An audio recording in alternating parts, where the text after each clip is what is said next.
Bismillahirrahmanirrahim. Alhamdulillahi rabbil alamin wa bihi nasta'in ala umur dunya waddin. Nastaghfiruhu wa nastahdihi wa natubu ilaihi wa natawakkalu alaihi wa na'udzu bihi min shururi anfusina wa min sayyiati a'malina. Man yahdihillahu fala mudilla lahu wa huwal muhtadi wa man yudlil falan tajida lahu waliyyan murshidan wa la hadiya lahu. Asyhadu an la ilaha illallah wahdahu la syarika lah wa asyhadu anna sayyidana Muhammadan abduhu wa rasuluh. Allahumma shalli wa sallim wa barik ala hadzal nabiyil karim sayyidina wa habibina wa syafi'ina wa zawrina wa maulana Muhammadin al-Mustafa wa ala alihi wa sahbihi wa man da'a bi da'watihi wa tamassaka bi sunnatihi wa jahada fi sabilillah ila yaumiddin. Rabbi shrah li sadri wa yassir li amri wahlul 'uqdatam min lisani yafqahu qawli. Subhanaka la ilma lana illa ma 'allamtana innaka antal alimul hakim wa la hawla wa la quwwata illa billahil azim. Allahumma iftah 'alaina hikmataka wanshur 'alaina min khazaini rahmatika ya arhamar rahimin. Allahumma arinal haqqa haqqan warzuqna ittiba'ah wa arinal batila batilan warzuqna ijtinabah. Qul Allah subhanahu wa ta'ala fi kitabil aziz, a'udzu billahi minasyaitonir rajim. Ya ayyuhalladzina amanu kutiba alaikumus siyamu kama kutiba alal ladzina min qablikum la'allakum tattaqun. Shadaqallahul azim. Wa qala Allah subhanahu wa ta'ala fil Qur'anil Majid, a'udzu billahi minasyaitonir rajim. Syahru Ramadhan alladzi unzila fihi al-Qur'an hudan lin-nasi wa bayyinatin minal huda wal furqan. Faman syahida minkum asy-syahra falyasumhu wa man kana maridan aw ala safarin fa'iddatun min ayyamin ukhra. Yuridullahu bikumul yusra wa la yuridu bikumul usra walitukmilul 'iddata walitukabbirullaha 'ala ma hadakum wa la'allakum tashkurun. Shadaqallahul azim. Wa qala nabiyuna sayyidina Muhammad sallallahu alaihi wa alihi wa sahbihi wa baraka wa sallam. Iqra'ul Qur'an fa innahu ya'ti yawmal qiyamati syafi'an li ashabihi aw kama qala sadaqa Rasulullah sallallahu alaihi wa sahbihi wa baraka wa sallam. Wa qala syafi'una sayyidina Muhammad sallallahu salamu alaihi wa ala alihi wa sahbihi. Ashrafu ummati hamalatul Qur'an wa ashabul layl aw kama qala sadaqa Rasulullah sallallahu alaihi wa sahbihi wa baraka sallam. Wa qala syafi'una sayyidina Muhammad sallallahu salamu alaihi wa ala alihi wa sahbihi. La hasada illa fi ithnain, rajulun atahu Allahul Qur'ana fahuwa yaqumu bihi ana al-laili wa ana an-nahar, wa rajulun atahu Allahu malan fahuwa yunfiqu ana al-laili wa ana an-nahar, kama qala sadaqa Rasulullah sallallahu alaihi wa sahbihi wa baraka wa sallam. Wa qala syafi'una sayyidina Muhammad sallallahu salamu alaihi wa ala alihi wa sahbihi. Man qara'a harfan min kitabillah falahu hasanah wal hasanatu bi asyri amsalha. La aqulu alif lam harfun alif lam mim harfun walakin alifun harfun wa lamun harfun wa mimun harfun. Atau kama qala Rasulullah sallallahu alaihi wasallam. Tuan-tuan, puan-puan, muslimin muslimat yang dirahmati Allah, assalamualaikum warahmatullahi wabarakatuh. Amma ba'd, alhamdulillah, alhamdulillah, pada malam ini, malam 17 Ramadan 1441 Hijriah bersamaan 9 Mei 2020. Kita telah pun tadi menyempurnakan puasa hari yang ke-16 Ramadan. Kemudian kita berbuka sebagai tanda masuknya kita ke 17 Ramadan. Kita menunaikan solat pada maghrib, kemudian kita makan, kemudian kita menunaikan solat fardu isya, kemudian kita mengerjakan solat tarawih dan witir. Mungkin ada di antara tuan-tuan yang buat 20 rakaat. Saya percaya ramai di antara kita yang buat 8 rakaat. Buat 8 rakaat pun boleh, 20 pun boleh, tidak menjadi masalah apa sebenarnya. asalkan dibuat sembahyang tarawih itu. Kemudian kita sudahi dengan sembahyang witir pada rakaat akhir solat sembahyang witir kita, ketika i'tidal membaca doa kunut, membaca doa kunut. Kemudian kita berwirid sedikit dan kita berdoa pada Allah SWT, semoga amal ibadah kita diterima oleh Allah Subhanahu Wa Taala dan diberikan pahala yang sebaik-baiknya darinya untuk kita bawa sebagai bekalan kita selama berada di alam dunia ini sebelum kita berpindah ke alam yang seterusnya, iaitu alam barzakh, alam kubur, sebagai persinggahan, satu lagi persinggahan sebelum kita akan menetap selama-lamanya di alam akhirat, insya-Allah. Jadi tuan-tuan dan puan-puan muslim-muslim rahimakumullah, malam ini malam yang ke-17 Ramadan. Malam ini ialah malam disepakati oleh para ulama sebagai malam nuzulul Quran. Apa makna nuzulul Quran? Nuzulul Quran bermakna penurunan Al-Quran, di mana yang Allah Ta'ala terangkan di dalam ayat yang dibaca sebentar pada awal tadi. Mafhumnya, puasa, yakni puasa yang diwajibkan itu, difardukan itu dilaksanakan pada bulan Ramadan yang di dalamnya diturunkan Al-Quran, hudan linnas, sebagai petunjuk kepada manusia. Jadi dalam sejarahnya, dalam sirah Nabi SAW, ayat Al-Quran mula-mula diturunkan kepada baginda SAW pada malam 17 Ramadan tahun 40 Gajah, tatkala Nabi berusia, Nabi SAW berusia 40 tahun dan sedang beruzlah ataupun berkhulwah di Gua Hira. Itu dalam sejarah dia.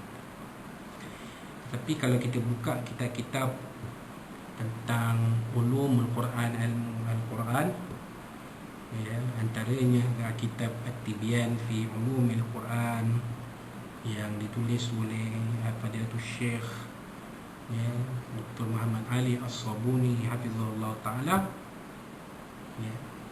Ulama-ulama sepakat dan bersetuju bahawa penurunan Al-Quran itu diturunkan pada malam, pada 17 Ramadan, pada malam Lailatul Qadar. Kita tengok dalam Al-Quran. Bismillahirrahmanirrahim. Inna anzalnahu fi Lailatul Qadar. Sesungguhnya kami menurunkannya, yakni Al-Quran itu pada malam Lailatul Qadar. Maka sebahagian ulama berpendapat bahawa malam Lailatul Qadar itu ialah malam 17 Ramadan, kerana dalam sirahnya Al-Quran itu pertama kali turun kepada Nabi SAW pada malam 17 Ramadan. Tetapi dalam Al-Quran tidak ada petunjuk-petunjuk yang menyatakan bahawa malam Lailatul Qadar itu ialah malam 17 Ramadan. Cuma dalam sejarah dia, Al-Quran itu, ayat Al-Quran yang pertama-tama turun kepada Nabi SAW pada malam 17 Ramadan, iaitu ayat 1 hingga 5 surah Al-Alaq. Bismillahirrahmanirrahim.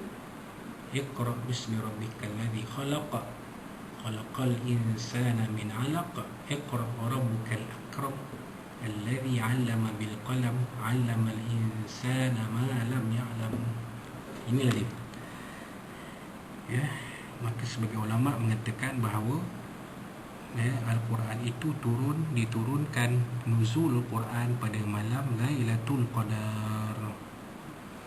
Jadi kita perbincangan tentang Lailatul Qadar ini kita akan simpan pada waktu yang kemudiannya nanti, bila sampai masa dan tiba ketikanya. Adapun tentang nuzul Quran, maka nuzul Quran, turunnya Al-Quran itu, kata ulama-ulama dalam pengajian ilmu Al-Quran, turunnya Al-Quran itu ada dua peringkat. Pertama ialah nuzulul Quran, iaitu itu Al-Quran itu dibawa turun dari Lauh Mahfuz. Lauh Mahfuz satu tempat kita tak tahu kat mana, ya, Lauh Mahfuz, ya, hanya Allah dan Rasulnya yang lebih mengetahui di mana Lauh Mahfuz ni. Kita tak tahu kat mana, ya, benda gaib. Macam juga qalam, macam juga arash, macam juga syurga neraka, ia adalah benda gaib yang manusia seperti kita belum lagi melihat dengan mata zahir benda-benda ni.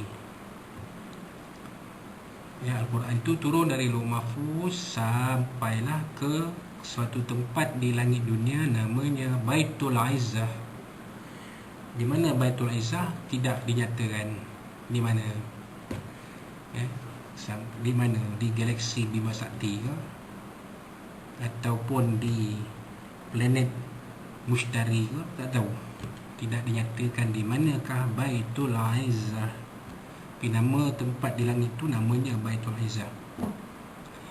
Dari Baitul Izzah, Malaikat Jibril AS akan membawa turun Al-Quran ini secara beransur-ansur kepada Nabi SAW dalam tempoh 22 tahun, 22 bulan, 23 tahun lebih kurang.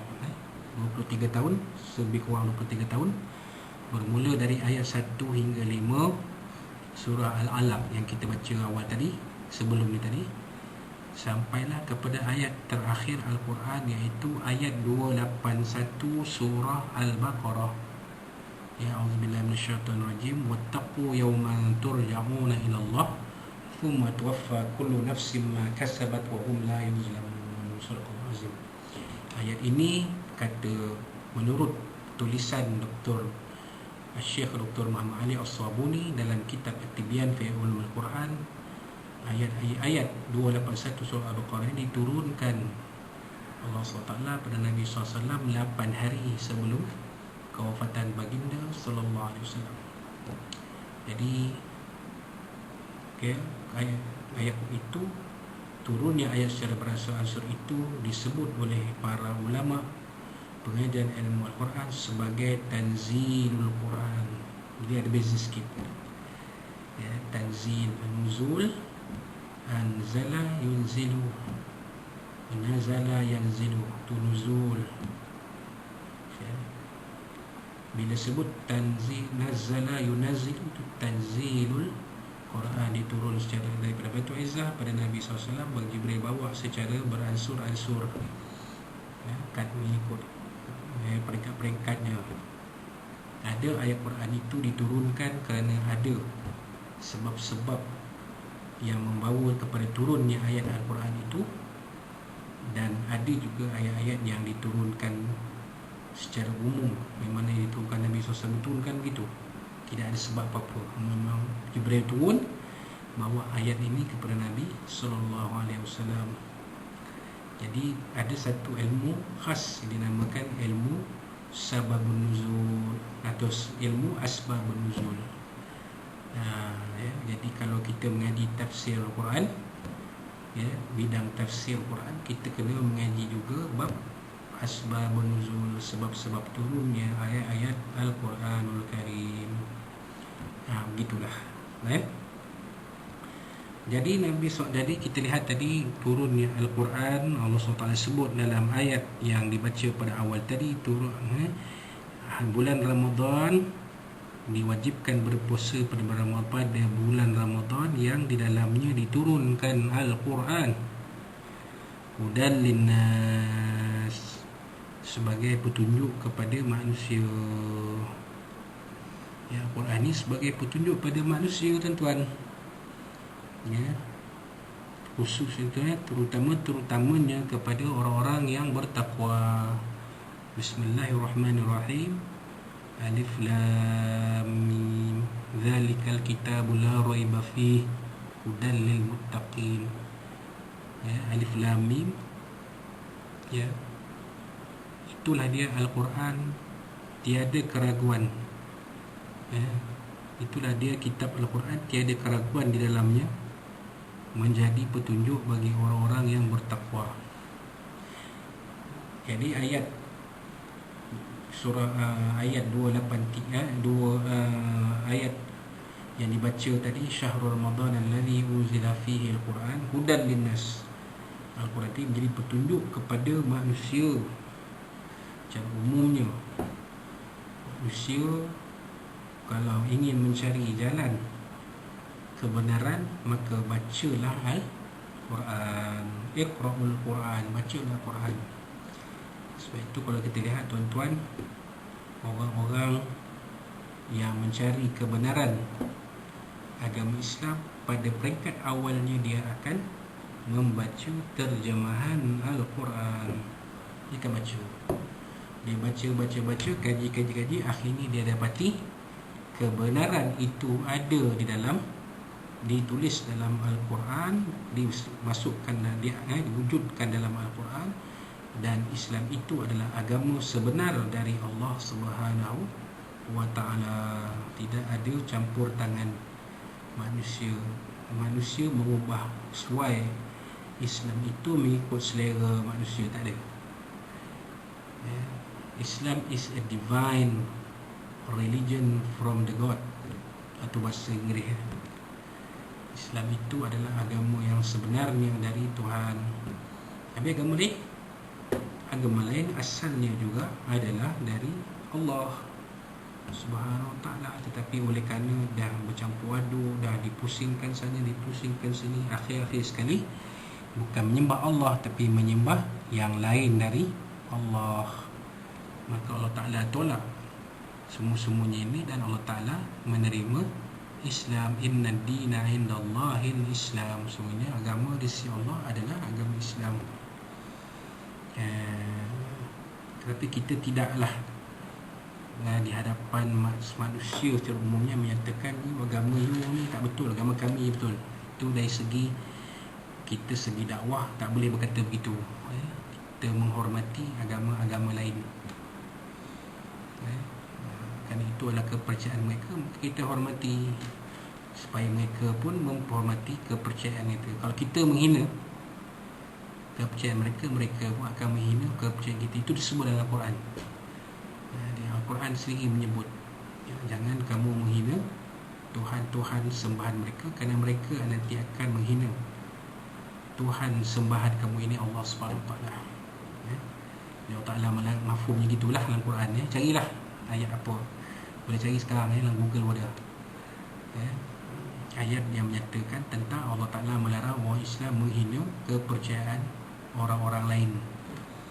Kita tidak menghina kepercayaan orang lain. Itu kepercayaan dia, kita hormati kepercayaan dia. Tapi kita ada kepercayaan kita. Jadi tuan-tuan dan puan, Al-Quran itu adalah petunjuk untuk manusia, sekalian manusia. Kerana manusia memang perlukan tunjuk, bimbingan dan tunjuk ajar dari Allah Subhanahu Wa Taala. Manusia tidak mampu memikirkan semua perkara, penyelesaian pada semua perkara yang ada dalam atas muka bumi ini berpandu akal semata-mata. Ada benda yang manusia tetap juga perlu dipandu dari Allah, oleh Allah Subhanahu Wa Taala. Wa bayyinatin minal huda wal furqan. Al-Quran itu adalah menerangkan, memberi penerangan tentang huda, tentang hidayah Allah SWT. Penerangan-penerangan yang dalam Quran itu boleh membuka pintu hidayah kepada manusia yang Allah SWT kendaki. Yang ni kita kena faham. Allah Ta'ala kendaki hidayah itu masuk dalam dada mereka, mereka akan ada cetusan rasa yang akhirnya nanti mereka akan masuk memeluk agama Allah SWT. Ada juga manusia yang Allah Ta'ala kendaki tidak jadi macam tu. Mereka menerima kebenaran Islam tetapi tidak sampai memeluk agama Islam. Ini soal hidayah. Kalau kita nak cerita panjang-panjang dia jadi lain nanti. Kena bincang bab lain. Tapi Allah SWT sebut dalam satu ayat Quran, innaka lan tahdi man ahbabta walakin Allah yahdi man yasha. Sebenarnya kamu tak mampu memberi hidayah kepada siapa yang kamu kendaki, tetapi Allah Ta'ala lah yang beri hidayah pada siapa yang ia kehendaki. Maknanya kerja kita menyampaikan dakwah, menyampaikan kebenaran Islam, menyebarkan kebenaran Islam, menyebarkan ilmu Islam. Tapi masyarakat menerima tidak, itu bukan kerja kita lagi. Macam kita buat tazkirah je lah ya, kita buat tiap malam, berapa ramai orang tengok, itu bukan kerja kita lah ya, kita dah buat kerja kita, tidak wawarkan serah kepada Allah Subhanahu Wa Taala. Ada orang boleh cari duit daripada kuliah-kuliah, ceramah-ceramah, tazkirah, kerana penontonnya sangat ramai. Macam kita tak apa, kita pun ada, alhamdulillah. Tak ada, itu bukan kerja kita lah. Kita bukan mencari duit pun daripada benda-benda ni, tapi kita nak menyampaikan sedikit ilmu. Jadi balik pada tadi, wa bayyinatin minal huda wal furqan, dan penerangan-penerangan yang ada dalam Quran itu boleh membimbing manusia membezakan perkara yang betul dengan perkara yang salah.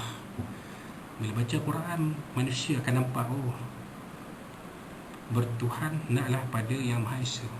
Tak boleh bertuhan kepada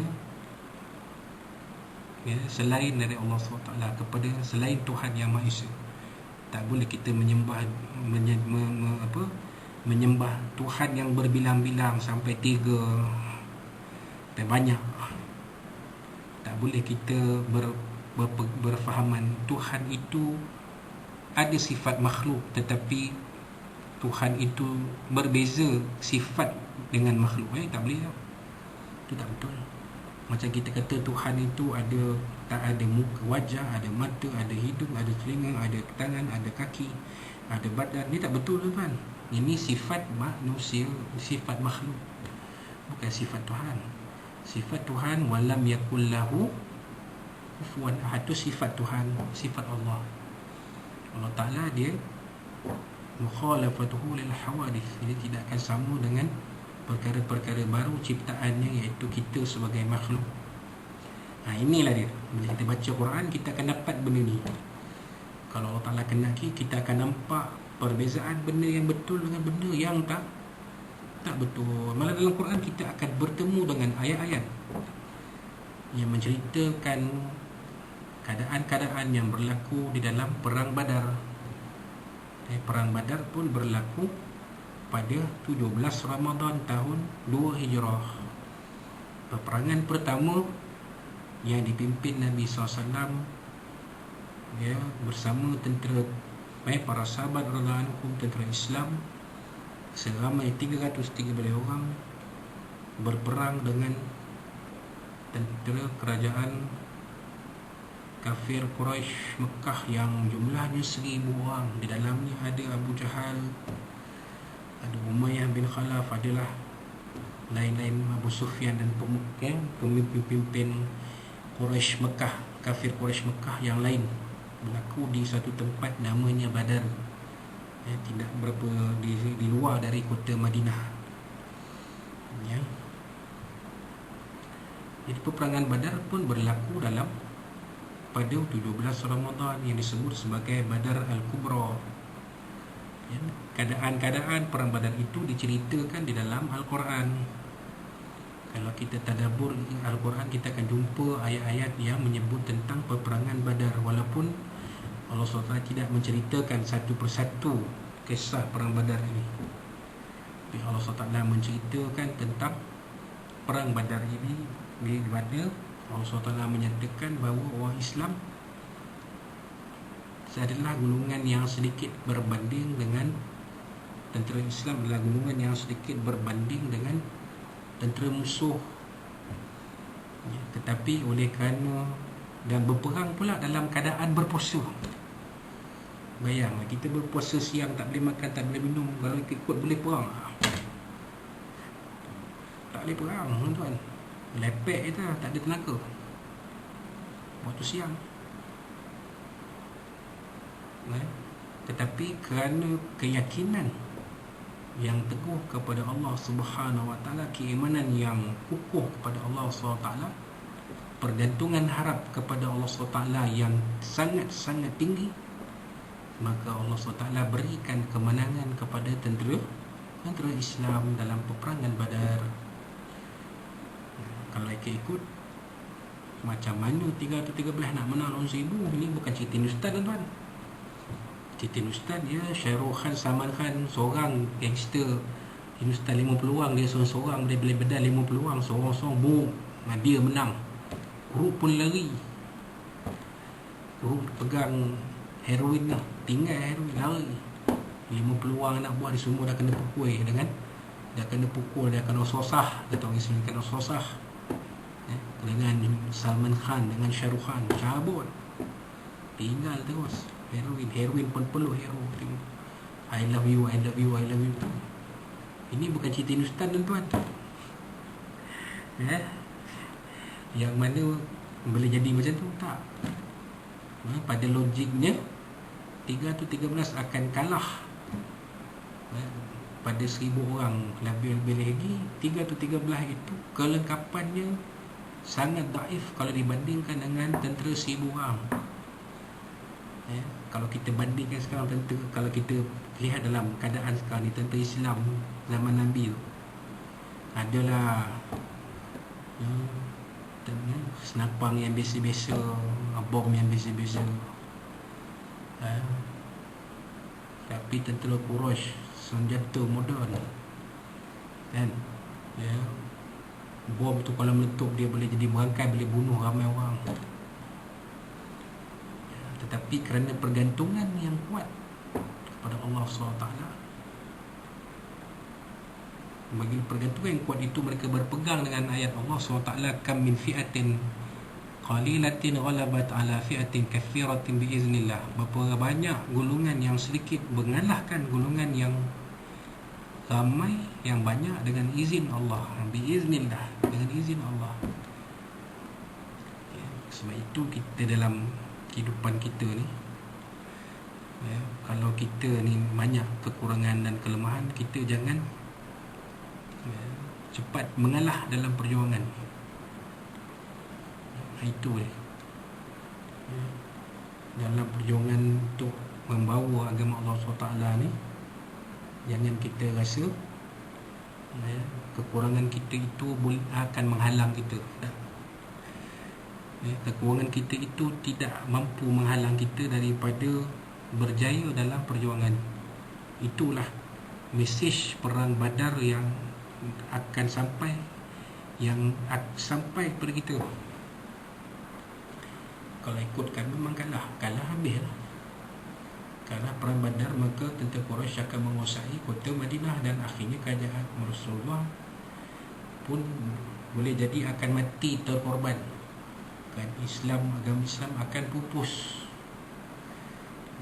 Tapi oleh kerana pergantungan yang kuat pada Allah SWT, Nabi SAW sendiri memohon kepada Allah supaya beri kemenangan dalam perang Badar ini. Kalau kalah perang Badar ini, tiada siapa yang akan menyembahmu ya Allah. Itulah antara doa Nabi SAW dalam peperangan Badar. Maka Allah Ta'ala kabulkan doa Nabi SAW. Sebab itu dalam perjuangan kita, dalam kehidupan kita, jangan putus berdoa, jangan putus harap pada Allah SWT. Ini pesan pada kawan-kawan yang abad saya, yang uzur-uzur, yang tak sihat tu, jangan putus berdoa pada Allah SWT. Allah SWT yang memberi kita penyakit dan yang memberi kita kesembuhan. Ini mungkin nak tengok kita sejauh manakah harap perasaan kita pada Allah SWT. Allah SWT berikan kita benda ni, nak test kita. Mudah-mudahan Allah SWT dengan apa yang ada pada kita, kesakitan pada kita ni, Allah SWT akan mengampunkan dosa-dosa kita. Mungkin ianya adalah satu kafarah. Satu kafarah Allah SWT berita. Mungkin dengan kesakitan kita ni, Allah SWT ampuni dosa kita, akan ringankan siksa kita. Lebih baik terseksa di dunia berbanding terseksa di akhirat. Main nak terseksa di sini tak apa, tak boleh sembahyang diri, sembahyang duduk tak apalah. Jangan terseksa di akhirat, terseksa di akhirat tuan. Allah Ta'ala sebut dalam Quran, kullama najadat juluduhum baddalnahum juludan ghairaha liyazuqul azab. Kita terbakar dalam neraka tu tuan-tuan, tak mati. Orang terbakar di dunia, orang terbakar mati terus. Tuan-tuan pernah tengok orang terbakar di dunia ni tak mati-mati? Tak pernah. Melainkan stuntman lah. Tapi stuntman dia ada cara dia. Bukan dia terbakar satu badan tu biar macam tu ya. Pakaian dia tu memang pakai terbakar dan direka khas supaya pakaian dia terbakar tak usik badan dia. Bila cut dia terus sembuh extinguisher, pemadam api, bagi padam api. Tak dibiarkan lantak kau mati-mati kau terbakar. Tak. Secara biasanya orang yang terbakar akan mati. Itu sebut mati terbakar, mati gantung kan. Terbakar dalam rumah, berada dalam rumah terbakar, mati gantung. Bumbu jumpa dah gantung dah. Stam. Bawa pergi ke hospital, mandi macam tu lah. Tak boleh nak buat mandi biasa. Memandikan jenazah gantung tak sama dengan memandikan jenazah biasa. Tak percaya tanyalah MMA di hospital tu, kalau saya bohong. Orang mati gantung bawa pergi hospital untuk dimandi, dikapankan, tak sama cara dia, lain. Tapi mati terbakar di dalam neraka takkan mati. Salin balik kulit, terbakar lagi hangus. Salin kulit tu dah begitu keadaan dia, khalidina fiha abada wala yazubillah. Ini kita tahu. Biarlah seksa di dunia ni, tak apa, jangan seksa di akhirat. Jadi kita jangan mengeluh tuan. Kita yang tak sihat ni, sahabat-sahabat saya di luar sana yang tak sihat tu, saya dengar tahu cerita macam-macam. Ada yang mata dah kelabu asap, tak nampak muka. Ada yang dah tak mampu bekerja, dah tak boleh kerja dah. Diberi kad oleh OKU, terus tiap bulan dapat duit. Tak mampu bekerja dah. Isteri yang bekerja, suami dah tak mampu kerja. Ada macam-macam lah. Yang saya ni alhamdulillah lah, boleh bergerak sana kemari, tapi terbatas. Tak boleh nak lari, tak boleh nak lompat, jalan pun